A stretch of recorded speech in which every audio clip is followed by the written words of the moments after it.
Ludique, néo-hippie, mais qu'y a-t-il derrière la façade? Eh bien, de plus en plus de voix s'élèvent pour pointer l'incivisme du groupe. Délocalisation systématique, profit géant placés dans les paradis fiscaux. L'autre visage d'Apple, enquête Laurent Desbonnets, Éric Delagneau. Dans 3 jours, dans ce magasin trônera l'iPhone 5, le dernier né d'Apple. La promesse pour la marque à la pomme de profits considérables. Mais ces bénéfices, le gouvernement américain n'en verra presque pas la couleur, car Apple est aussi devenu maître dans l'art de l'évasion fiscale. Quand la marque vous vend un appareil, elle facture avant tout des brevets. Ces brevets sont transférés vers une filiale en Irlande. C'est cette filiale qui touche les milliards de royalties liés aux ventes de produits Apple dans le monde.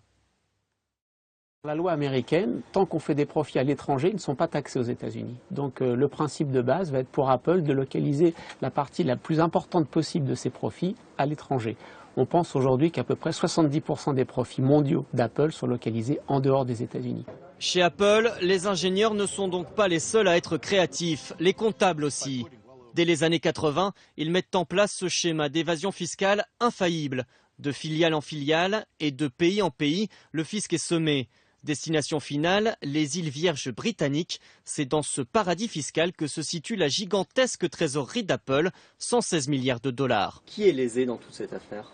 Tous les contribuables, bien sûr, le contribuable américain en premier, et puis le contribuable français. Lorsqu'Apple développe ses activités en France, très peu du chiffre d'affaires revient en profit taxé pour l'économie française. Aucun chiffre n'est divulgué pour la France, mais par exemple, chaque achat effectué sur le site de musique sur Internet iTunes est géré par une filiale installée au Luxembourg.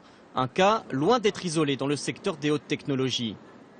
Google est aussi installé dans un pays qui lui est favorable, de même que Microsoft en Irlande. Donc là, ça dépasse totalement Apple. On ne peut pas dire que Apple est le seul à jouer de ça. Tous le font.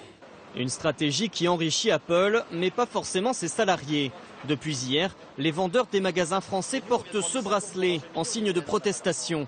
Ils menacent de faire grève.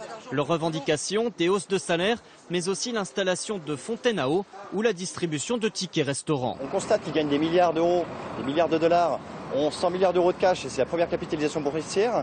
Et quand on leur demande un petit peu d'argent pour manger le midi, ils nous disent non, c'est trop cher, vous êtes trop cher. Sollicité dans la journée, Apple n'a pas souhaité faire de commentaires. À Wall Street, l'action de l'entreprise vient de franchir pour la première fois les $700.